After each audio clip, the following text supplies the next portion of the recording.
Notre invité ce soir, Serge Moré, bonsoir. Bonsoir. Merci d'avoir accepté notre invitation. Vous êtes le directeur général adjoint de l'Agence régionale de santé. Alors on le sait, l'Auvergne-Rhône-Alpes est la région la plus touchée durant cette deuxième vague. 2 semaines après le début du confinement, on en est où exactement ce soir ? On en est où? 2 temps dans ma réponse. D'abord, pour ce qui concerne les tests, ça commence à aller mieux. Mais attention, quand je dis que ça commence à aller mieux, on reste à des niveaux extrêmement élevés. Au niveau régional, sur le taux d'incidence, on est un peu moins de 800 nouveaux cas pour 100 000 habitants. Sur le département du Rhône, on est à plus de 800 nouveaux cas pour 100 000 habitants. Ça veut dire que dans les 2 cas, de toute façon, que ce soit la région ou le département, on est à 2 fois plus que le taux français. Ça donne un peu un ordre d'idée. Donc il va falloir encore attendre pour revenir à des niveaux entendables. L'autre point ensuite, c'est la partie hospitalière. Là, malheureusement, on est sur une phase de plateau, donc encore beaucoup de patients hospitalisés dans notre région, plus de 7000 au niveau régional et presque 1900 au niveau départemental pour le département du Rhône. Donc on le voit, on est vraiment sur des chiffres qu'on n'avait pas atteints sur la partie hospitalière, même en première vague. Est-ce que l'hôpital aujourd'hui, on peut dire qu'il est saturé? On entend beaucoup de monde parler de cette tension hospitalière, mais il y en a certains qui nous expliquent tension oui, mais pas de saturation. Je confirme, il y a beaucoup de tensions et je rends hommage à tous les acteurs de santé, qu'ils soient en ville, en EHPAD ou bien évidemment à l'hôpital. Beaucoup de tensions parce que le nombre de patients accueillis est très important. Il y a les Covid positifs, mais il y a également les autres malades qui continuent à être accueillis dans nos hôpitaux. Pour autant, ils ne sont pas saturés. Il y a toujours la possibilité d'accueillir de nouveaux patients, que ce soit en hospitalisation qu'on appelle conventionnelle ou que ce soit en soins critiques et en réanimation en particulier. Il nous reste encore de la marge. Aujourd'hui, vous le dites, il y a énormément de monde dans les hôpitaux. On le sait, en région Auvergne-Rhône-Alpes, il y a eu des lits supplémentaires ouverts en réanimation. Aujourd'hui, concrètement, on en est où? Combien de lits supplémentaires ont été ouverts? Combien sont occupés? Et est-ce que surtout, on a encore la possibilité d'en ouvrir plus si besoin? Avant la crise, nous avions environ 560 lits de réanimation. À l'heure où on se parle, nous avons 1135 lits très exactement de réanimation ouverts. Donc vous voyez l'effort, c'est quasiment multiplié par 2, j'arrondis à 1200. Est-ce qu'on a la possibilité d'en ouvrir encore? Oui, encore un peu. Mais bien évidemment, faut qu'on est sur le fil du rasoir puisque toutes les équipes qu'on redéploie pour les nouveaux lits de réanimation ne seront pas disponibles pour d'autres prises en charge.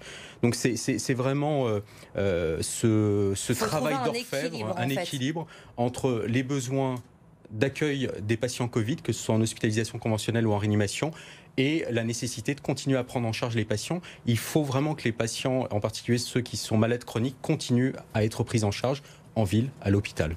Vous parliez de plateau tout à l'heure. Ça veut dire quoi concrètement? Que quand on atteint ce plateau, automatiquement, derrière, ça veut dire que ça va redescendre? C'est ce qu'on espère. Très prudent sur l'approche hospitalière. Là, on parle de plateau actuellement parce que le nombre d'entrées reste très important. On est sur plusieurs centaines de patients qui, tous les jours, sont accueillis dans les hôpitaux de la région. Mais le nombre de sorties est également important, ce qui est encourageant d'une certaine manière. Là, ce qu'on attend pour les prochains jours, c'est une baisse du nombre d'entrées qui sera largement, cette fois-ci, compensée par le nombre de sorties. Et c'est finalement le pic que l'on verra passer, on l'espère, la semaine prochaine. Puisque effectivement, on n'a pas encore atteint ce pic. Jérôme Salomon le disait dans la semaine. Pour le moment, effectivement, il y a un petit frémissement. Mais en début de semaine prochaine, vous nous confirmez qu'il faut s'attendre encore à avoir des chiffres augmentés dans la région, dans le département, et espérer une baisse de ces chiffres en fin de semaine prochaine. Il est probable que dans le meilleur des cas, on soit à un chiffre assez stable. Les chiffres que j'ai indiqués pour le département du Rhône, autour de 1850-1900 patients hospitalisés.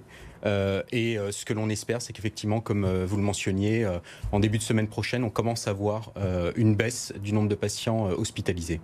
Énormément de patients hospitalisés dans le Rhône, dans toute la région Auvergne-Rhône-Alpes, d'où la nécessité également, Serge Moré, on l'a vu ces dernières semaines, de transférer des patients. On en est où? Il y en a encore aujourd'hui des transferts de patients? Alors, sur les transferts de patients, nous avons procédé en 2 temps.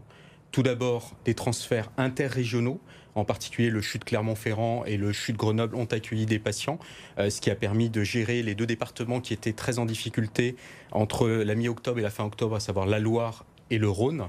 Et nous avons décidé toujours pour anticiper les choses et pour garder de la marge de manœuvre en région, d'effectuer chaque jour quelques transferts de patients. Ça n'est pas massif, mais on en fait tous les jours vers d'autres régions, en particulier Nouvelle-Aquitaine, Pays de la Loire et Bretagne. Mais on a transféré aussi un petit peu en Grand Est, en Île-de-France, et je remercie vraiment les établissements de santé qui ont accueilli nos patients. Et nous en avons transféré, à l'heure où on se parle, 102.